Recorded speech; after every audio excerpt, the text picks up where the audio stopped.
नमस्कार, हिंदी में आपका स्वागत है। मैं हूं आपके साथ कोमल गंगवार। खबरों की शुरुआत करेंगे तो रायपुर में भूपेश सरकार के 2 साल पूरे होने पर कैलेंडर का विमोचन किया गया है। 2021 के कैलेंडर का सीएम भूपेश बघेल ने विमोचन किया। विधानसभा उपाध्यक्ष मनोज सिंह मंडावी भी इस दौरान मौजूद रहे। तो न्याय के बयार सब्बो बर सब्बो डहर शीर्षक से प्रकाशित हुआ है ये कैलेंडर। नई सरकार के 2 सालों के विकास कार्यों पर केंद्रित किया है ये कैलेंडर, जिसका विमोचन खुद सीएम भूपेश बघेल ने किया।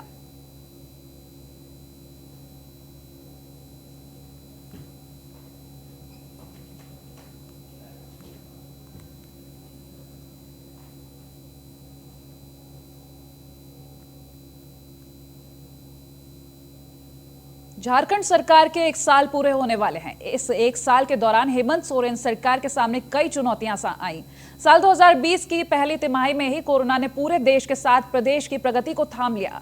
झारखंड खनिज संपदा वाला राज्य है और वर्तमान की हेमंत सरकार अपने कार्यकाल 29 दिसंबर को 1 साल पूरा कर रहा है। बीते 1 साल में झारखंड की सरकार अपने वादों में कितनी खरी उतरी, इस पर कुछ नेताओं ने अपनी प्रतिक्रियाएं दी हैं।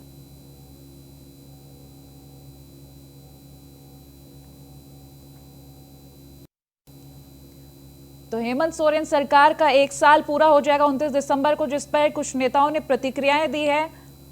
और साथ ही साथ हम आपको एक खबर बता रहे हैं जहां झारखंड की सरकार अपने वादों में कितनी खरी उतरी, इस पर कई नेताओं की प्रतिक्रियाएं सामने आई हैं। 29 दिसंबर को 1 साल पूरा हो रहा है हेमंत सरकार का। 1 साल जेएमएम सरकार की पूरी हो रही है और हेमंत जी बहुत लंबा चौड़ा बात बोल रहे हैं कि हम ये किए हैं, सो किए हैं, लेकिन वैसा कुछ विकास हो या कुछ भी हो जनहित में राज्य में ऐसा कुछ काम ही नहीं हुआ है। उनका कथनी और करनी में बहुत अंतर दिखा इस साल में। चुनाव साल में जब चुनाव से पहले वो लोग माननीय जो सीएम साहब हैं वो घोषणा पत्र में बहुत लंबा चौड़ा बात बोले थे जनहित में, राजहित में, लेकिन एक भी काम। सबसे पहले तो मैं अपने माननीय मुख्यमंत्री श्री हेमंत सोरेन को 1 साल होने पर बधाई देता हूं।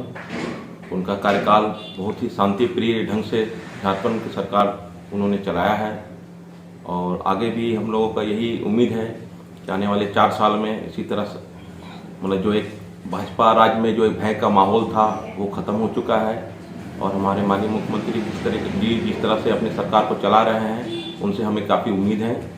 जनता के बीच में जो वादे लेकर के चुनाव जीते हैं, क्या उन वादों पे खरे उतरे? सबसे पहले तो जैसे ही सरकार बनी, कोरोना महामारी का समय आया।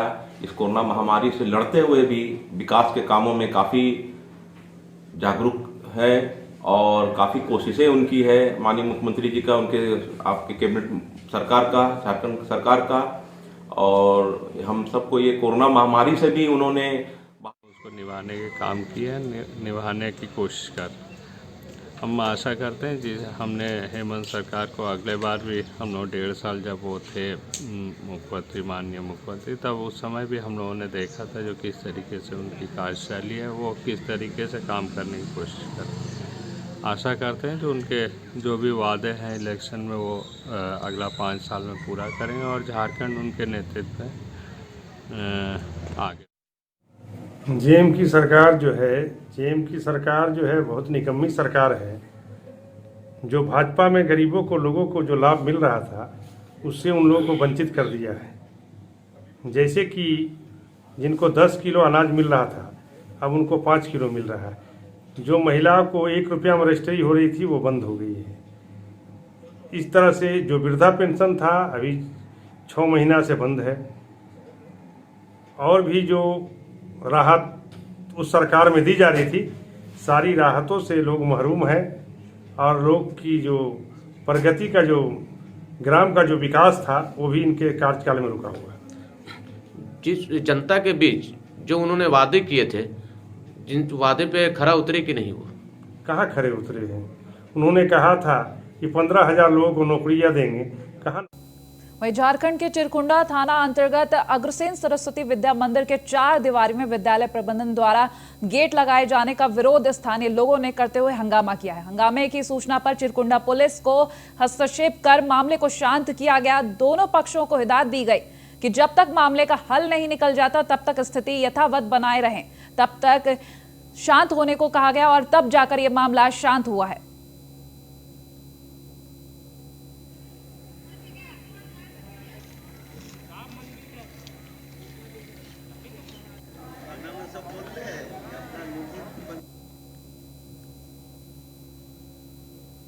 झारखंड के निरसा थाना क्षेत्र के 4 दिन पहले सोनवाद जाने के रास्ते में हुई भू धसान की सूचना पर निरसा एसडीपीओ विजय कुमार कुशवाहा और निरसा थाना प्रभारी सह पुलिस निरीक्षक सुभाष सिंह निरीक्षण करने पहुंचे। उन्होंने इस दौरान भू धसान और 3 लोगों के जमींदोज होने का जांच की। आसपास के ग्रामीणों से घटना के बारे में पूरी जानकारी भी ली गई है। इस दौरान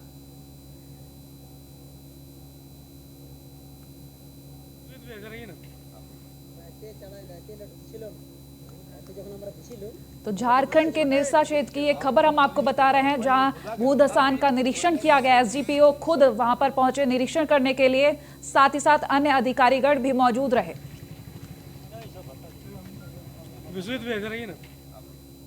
खबर मुंबई से है, जहां शिवसेना सांसद संजय राउत की पत्नी को ईडी के नोटिस का मामला सामने आया। बता दें, इस मामले में पूर्व सीएम और विपक्ष नेता देवेंद्र फडणवीस ने अपनी प्रतिक्रिया दी है। उन्होंने अच्छा काम किया है तो डरने की जरूरत नहीं है, ऐसा फडणवीस का कहना है। साथ ही उन्होंने ये भी कहा कि उन्हें ईडी का सामना करना चाहिए, नोटिस से डरने की जरूरत नहीं है अगर उन्होंने अच्छे काम किए हैं। तो पूर्व सीएम देवेंद्र फडणवीस की प्रतिक्रिया यहां पर सामने आई है, जहां सांसद संजय राउत की पत्नी को ईडी का नोटिस गया। वहीं इसी पर पूर्व सीएम देवेंद्र फडणवीस का यहां पर प्रतिक्रिया सामने आई। उन्होंने कहा कि अगर उन्होंने अच्छे काम किए हैं तो डरने की जरूरत नहीं है, ईडी का सामना करना चाहिए। पीएमसी बैंक घोटाले में वर्षा राउत को ईडी का ये नोटिस भेजा गया है। 29 दिसंबर से पहले ईडी के सामने पेश होने के लिए ये नोटिस भेजा गया है।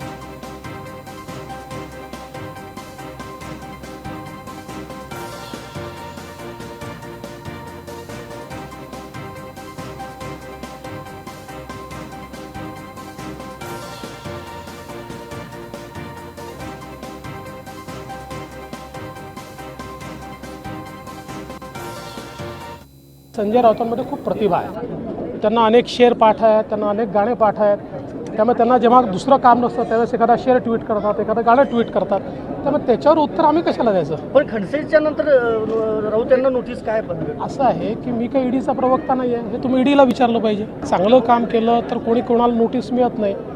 त्याच्यामुळे जर चांगलं काम केलं असेल आणि काही कुठलाही त्यात चूक नसेल, कोणी घाबरण्याचं कारण नाही. नीट जाऊन त्याला उत्तर देता येतं. आता वहीं ईडी के नोटिस पर शिवसेना सांसद संजय राउत बोले हैं कि बीजेपी पर उन्होंने जोरदार इस दौरान हमला बोला। बता दें, महाराष्ट्र सरकार गिराने की कोशिश की जा रही है, ये नया हथकंडा है। तो संजय राउत का बयान सामने आया है। उन्होंने ईडी के नोटिस का स्वागत किया है। साथ ही साथ उन्होंने बोला है कि मेरे पास भी बीजेपी के 120 नेताओं की लिस्ट है। उन्होंने ये भी कहा कि बीजेपी के 3 लोग ईडी के ऑफिस में लगातार पिछले 3 महीने से जा रहे हैं। बीजेपी वाले 1 साल से मुझे समझा रहे हैं कि महाराष्ट्र में सरकार को बचाने की कोशिश मत करो, हम ये सरकार गिराना चाहते हैं, मगर इनसे मैं डरता नहीं हूं। तो शिवसेना सांसद संजय राउत की पत्नी को ईडी का नोटिस गया है, जिस पर उनका भी बयान सामने आया है। साफ उन्होंने कहा है कि बीजेपी वाले मुझे 1 साल से समझा रहे कि महाराष्ट्र में सरकार बचाने की कोशिश मत करो, लेकिन मैं इनसे डरता नहीं हूं। हमने कोई छुपाई ये बात नहीं है। 50 लाख का जो हमारा लोन है वो हमने दिखाया है।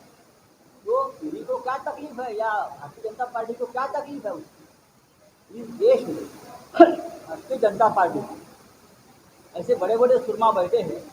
अगर मैं उनके परिवार तक पहुंचा तो आपको देश छोड़कर भागना पड़ेगा। मैं आपको बताता हूँ, नीरव मोदी और विजय मल्ल्या के साथ भारतीय जनता पार्टी की पूरी फलटन खड़ी हो जाएगी लंदन और ब्रिटेन में। तो आप देखिए, आप मुझसे पंगा मत लेना, आप मुझसे पंगा मत लेना। मैं देखता हूँ, मैं नंगा आदमी हूँ, मैं शिवसैनिक हूँ, बालासाहेब ठाकरे का।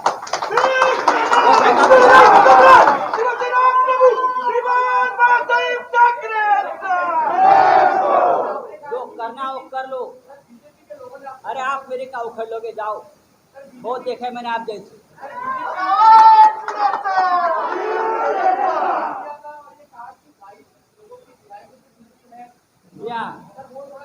मेरे पास 1 साल से कुछ लोग बीजेपी की परिवार से आ रहे हैं और महत्वपूर्ण लोग जो मध्यस्थ, वो बार बार मुझे ये कहने की कोशिश करते हैं कि आप उसमें मत पड़िए, ये सरकार हम किसी भी हालत में गिराने वाले हैं।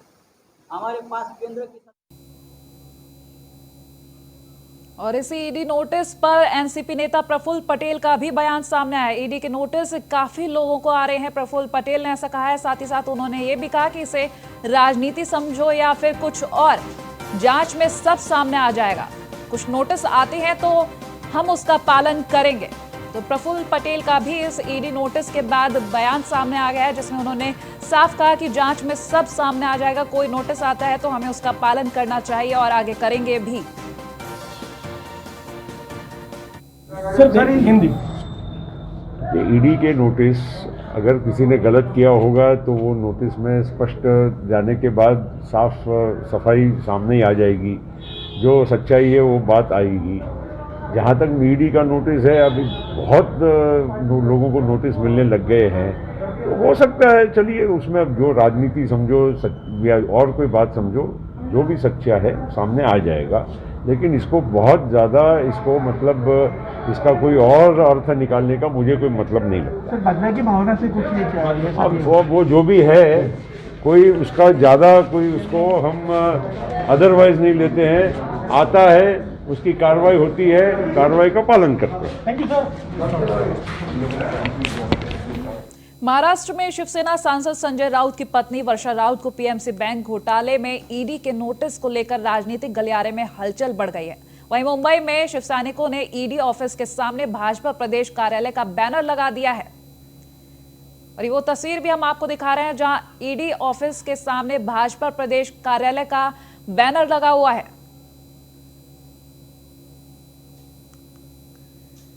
तो बता दें, शिवसेना सांसद संजय राउत की पत्नी वर्षा राउत को पीएमसी बैंक घोटाले मामले में ईडी का नोटिस गया है, जिसको लेकर राजनीतिक हलचल काफी ज्यादा बढ़ गई है। कई तरीके की प्रतिक्रियाएं सामने आ रही हैं और अब शिव सैनिकों ने ईडी ऑफिस पर बीजेपी प्रदेश कार्यालय का ये बैनर भी लगाया हुआ है। इस तरीके से वो विरोध जता रहे हैं और साफ बीजेपी पर इस दौरान हमला बोला जा रहा है। खबरों में आगे बढ़ेंगे तो गुजरात में 3 महीने पहले झालोद के नगर सेवक हिरेन पटेल की आकस्मिक हत्या के मामले में स्थानीय पुलिस ने कुल 6 आरोपियों को गिरफ्तार किया है, लेकिन गिरफ्तारी से राजनीतिक साजिश की बू आ रही थी। हालांकि ये स्पष्ट नहीं था कि हत्या किस वजह से हुई और किसने हत्या को अंजाम दिया। इसलिए गृह मंत्री प्रदीप सिंह जडेजा ने एटीएस को जांच में शामिल होने और फरार आरोपियों को पकड़ने के निर्देश दिए। एटीएस ने इमरान उर्फ एमू गुंडला को हरियाणा से गिरफ्तार किया है। वहीं जांच में हत्या और साजिशकर्ता अमित कटारा को मुख्य आरोपी बनाया है, जिसकी स्थानीय पुलिस ने तलाशी शुरू की है।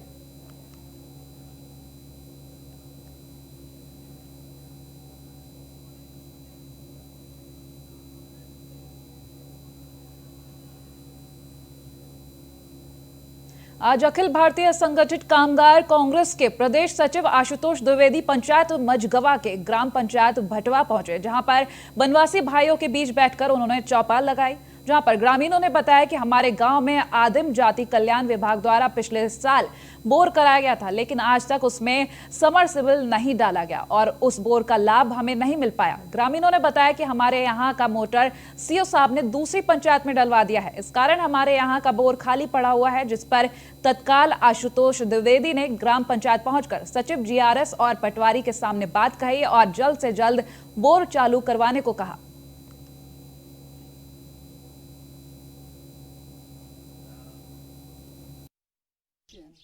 ये मझगवा जनपद पंचायत की भटवा पंचायत में हम इन बुजुर्गों के पास बैठे हुए हैं। यहाँ सबसे बड़ी समस्या ये देखने को मिल रही है कि यहाँ पे ये बुजुर्ग दादाजी लोग बैठे हैं। इनकी उम्र 80 साल है, उनकी उम्र 70 साल है, उनकी उम्र 65 साल है, लेकिन आज तक इनको वृद्धा पेंशन का लाभ नहीं मिल पाया है। आखिर इस समस्या का जिम्मेदार कौन है?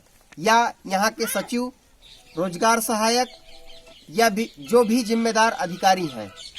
पटवारी, आखिर क्या वजह है कि इन लोगों को वृद्धा पेंशन का लाभ नहीं मिल पा रहा है? साथ ही यहाँ पे एक ट्राइबल का बोर हुआ था, उस बोर में आज तक समरसीबल नहीं पड़ा है, उसका सामान ग्राम पंचायत में रखा हुआ है, लेकिन आज दिनांक तक वो अधूरा है, अधूरा सामान है, उसको चालू करने का काम नहीं किया गया है। ये दादाजी बता रहे हैं कि उसका अधूरा सामान पड़ा हुआ है। मैं पूछना चाहता हूँ जनपद प्रशासन से और ट्राइबल प्रशासन से कि आखिर ऐसी कौन सी समस्या है कि 1 साल पहले बोर हो चुका था लेकिन आज दिनांक तक उस बोर को चालू नहीं कराया। वहीं मंदसौर जिले के शामगढ़ में कांग्रेस ने स्थापना दिवस मनाया है। शिव मंदिर महात्मा गांधी को फूल माला पहनाकर कांग्रेस के कार्यकर्ताओं द्वारा स्थापना दिवस मनाया गया। साथ ही साथ इस दौरान आतिशबाजी भी की गई। आपको बता दें कि आज ही के दिन 28 दिसंबर 1885 में कांग्रेस की स्थापना की गई थी। ये कांग्रेस का 136वां स्थापना दिवस है।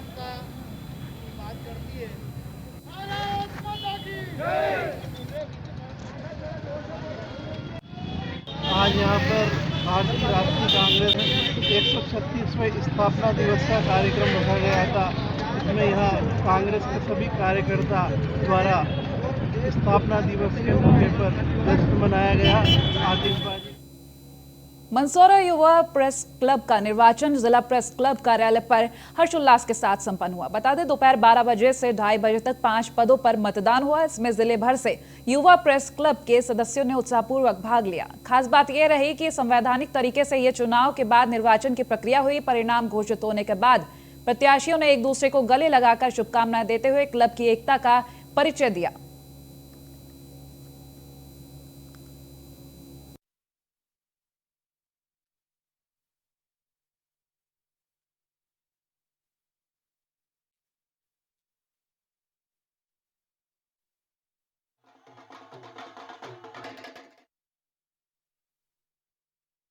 आज जिस तरह से युवा मीडिया क्लब के चुनाव जिस निष्पक्ष रूप से संपन्न हुए हैं, मैं उपाध्यक्ष के लिए उम्मीदवार था और मुझे जितने भी मतदाता थे उन्होंने जिन्होंने मुझे वोट दिया और जहाँ यहाँ तक आए जिन्होंने यहाँ पर मतदान किया निष्पक्ष रूप से, और जितने भी लोग यहाँ कमेटी में सदस्य हैं उन सबका मैं बहुत बहुत धन्यवाद आभार व्यक्त करना चाहता हूँ। उन सबको धन्यवाद। आगे भी जब भी चुनाव हो इसी तरह अपनी हिस्सेदारी निभाए और लोकतंत्र में अपनी जो है वो।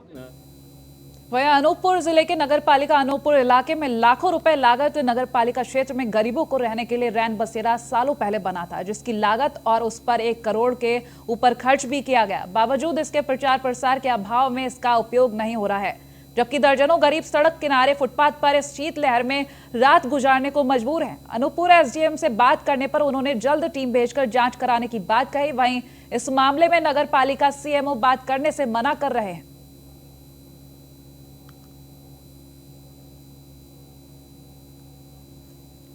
सर, नगर पालिका के अंतर्गत न्यू बस स्टैंड के पास रैन बसेरा का निर्माण किया गया था, जो कि इस समय आ रही है कि वहां रात को ताले लग जा रहे हैं और रुकाने के लिए पैसे की डिमांड भी हो रही है। नहीं, आपके द्वारा भी ये जानकारी दी गई है। अगर इस प्रकार से हो रहा है तो ये अनुशासनहीनता की श्रेणी में आता है। मैं स्वयं अपने स्टाफ को भेज के इसकी जानकारी लूंगा और जो भी जिम्मेदार होंगे उसके खिलाफ में कार्रवाई। सिंगरौली जिले के चितरंगी थाना क्षेत्र अंतर्गत ग्राम सुकहर स्थित बैरी हवा टोला में एक दिल दहला देने वाली घटना घटित हुई। बताया जा रहा है कि एक कलयुगी मां ने अपने दूध मुहे 5 महीने के बच्चे को कपड़े में लपेटकर आग के हवाले कर दरवाजा बंद कर दिया। जब धुआं उठने लगा और बच्चे की रोने की आवाज आई तो परिजनों ने आंगन में कूदकर बच्चे को बाहर निकाला। तब तक बच्चे की जान जा चुकी थी। फिलहाल आरोपी महिला को गिरफ्तार कर लिया गया है।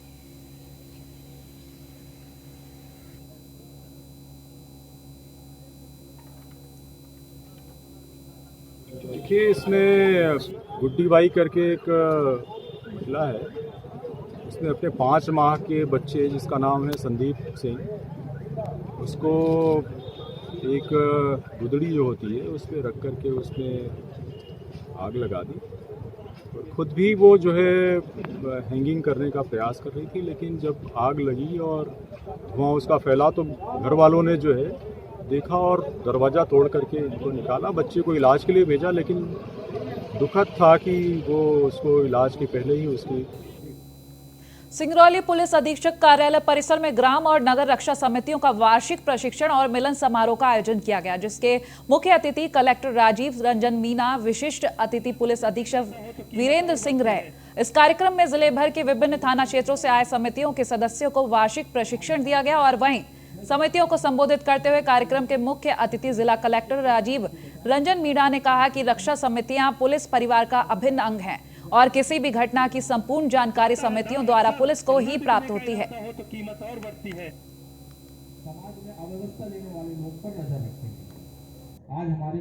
देखिए, सिंगरौली जिले में भी जो है जो हमारी कम्युनिटी पुलिसिंग है उसको महत्व देते हुए हम लोगों ने हमारे ग्राम रक्षा समिति और नगर रक्षा समिति के सारे जो सदस्य हैं उनको तैयार किया हुआ है और ये लोग सभी जो भी हमारे लॉ एंड ऑर्डर होते हैं और जो हमारी जो है बेसिक पुलिसिंग होती है उसमें निरंतर ये पुलिस के साथ जो है कंधे से कंधा मिला करके खड़े रहते हैं, काम करते हैं और इनका एक वार्षिक सम्मेलन हम लोग करते रहे हैं और उसी तारतम्य में आज जो है जिले के सभी थाना क्षेत्र के दूरस्थ अंचलों से और सभी लोगों को बुलाया गया था, समिति के लोग आए।